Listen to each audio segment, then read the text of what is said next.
محمد نصلی علی رسول الکریم اما بعد اعوذ باللہ من الشیطان الرجیم بسم اللہ الرحمن الرحیم افرأیت الذی تولى وآتى قلیلا وأکدا عنده علم الغیب فهو یرى ام لم ينبأ بما فی صحف موسیٰ وإبراہیم الذی وفى ألا تزر وازرة وزر أخرى وأن ليس للإنسان إلا ما سعى وأن سعيه سوف يرى ثم يجزاه الجزاء الأوفى وَأَنَّ إِلَىٰ رَبِّكَ الْمُنتَهَىٰ۔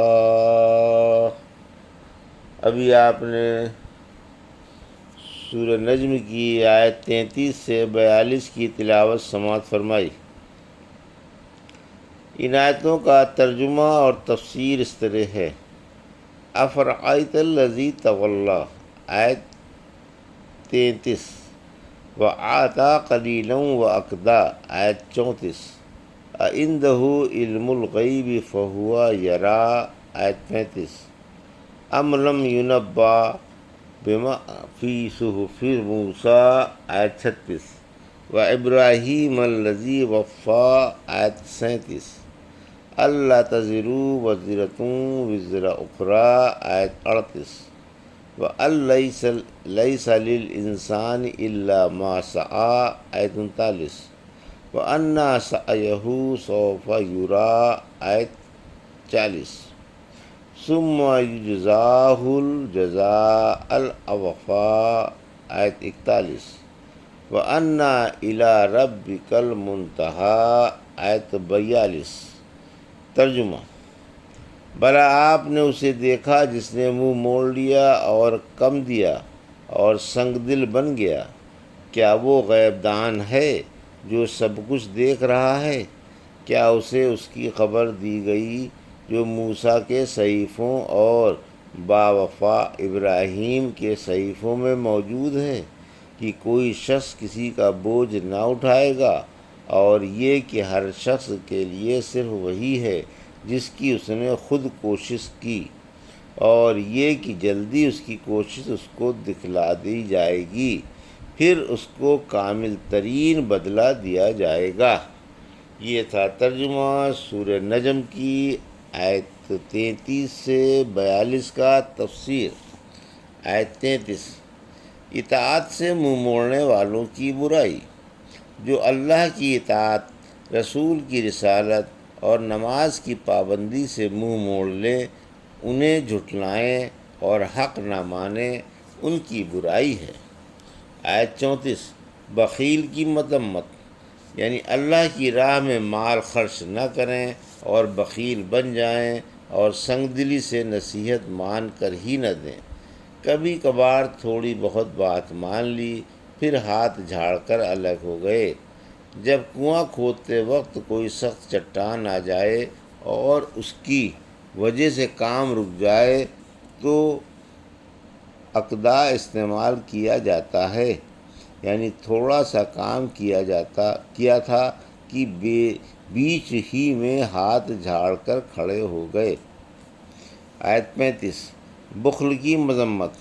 بخل کی مذمت ہے، یعنی کیا بخیل کے پاس علم غیب ہے جس کی وجہ سے وہ آئندہ کے واقعات دیکھ رہا ہے کہ اگر میں نے روپیہ پیسہ اللہ کی راہ میں خرچ کر ڈالا تو فقیر ہو جاؤں گا؟ اس ڈر سے خرچ سے ہاتھ روک کر نیکی کا سلسلہ کاٹ رکھا ہے۔ ظاہر ہے یہ بات تو ہے نہیں، غیب دان تو اللہ کے سوا کوئی بھی نہیں، بلکہ یہ خیرات و حسن سلوک سے اس لیے رکا ہوا ہے کہ اس کی طبیعت میں بخل ہے۔ حدیث میں آیا ہے کہ بلال رضی اللہ تعالیٰ عنہ خرچ کرتا رہ اور عرش والے کی طرف سے کمی کا اندیشہ نہ کر۔ قرآن میں ہے، سورہ سبا کی آیت 36 میں، جو کچھ اللہ کی راہ میں خرچ کرو گے اللہ تمہیں اس کا بدلہ دے گا، اور وہ بہترین روزی رساں ہے۔ آیت 36 اور 37، یعنی آپ نے وہی بلا کم و کاست لوگوں تک پہنچا دی، یا جو حکم ملا اس کے آگے سر جھکا دیا اور خوشی خوشی بجا لائے، یا انبیاء نے تبلیغ و تعمیل دونوں کام نہایت خوش اسلوبی سے انجام دیے۔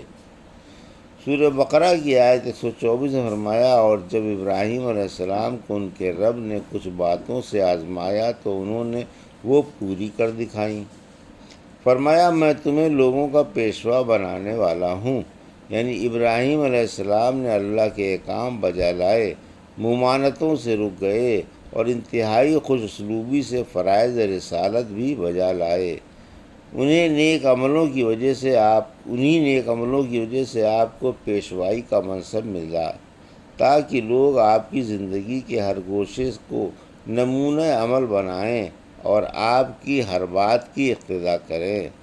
سورہ نحل کی آیت 123 میں ہے، پھر ہم نے آپ پر وحی کی کہ آپ ملت ابراہیم کی پیروی کریں، جو موحد تھے اور مشرک نہ تھے۔ آیت 38، قیامت کے دن کوئی کسی کا بوجھ نہیں اٹھائے گا۔ ان باتوں میں حضرت موسیٰ علیہ السلام اور حضرت ابراہیم علیہ السلام کے صحیفوں میں یہ بھی ہے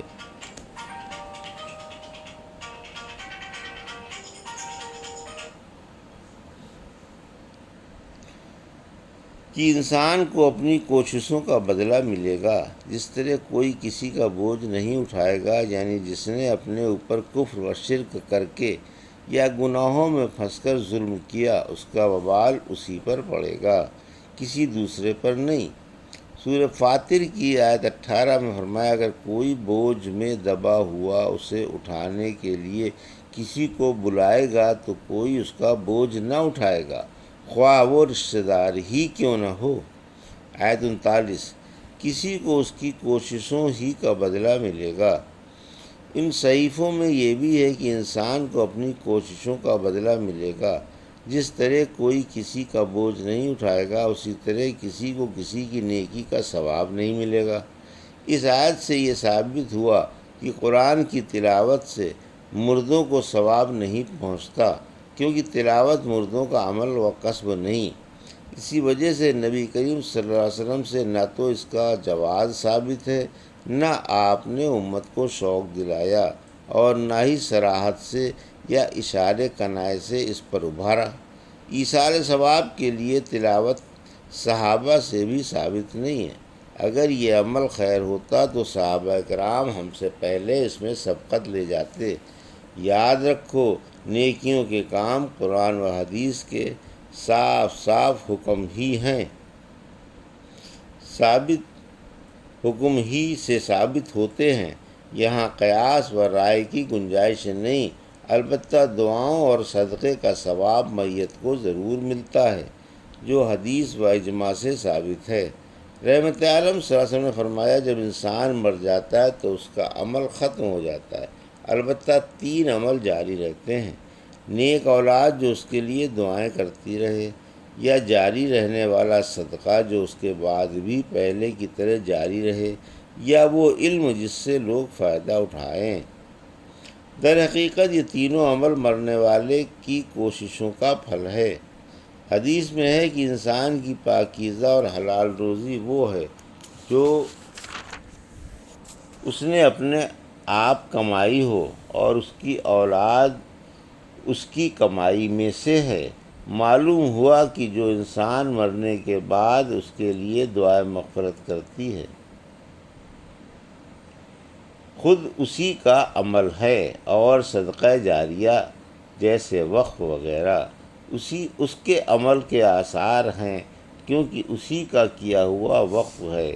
قرآن میں ہے، سورہ یاسین کی آیت 12 میں، ہم ہی مردوں کے عمل لکھ لیتے ہیں، ہم ہی جن کو وہ آگے بھیج چکے ہیں، اور جو ان کے بعد نشانات رہے، جس علم کی نشر و اشاعت کی تھی اور اس کے بعد لوگوں نے اس سے فائدہ اٹھایا، وہ بھی اسی کی کوشش و عمل کا نتیجہ ہے۔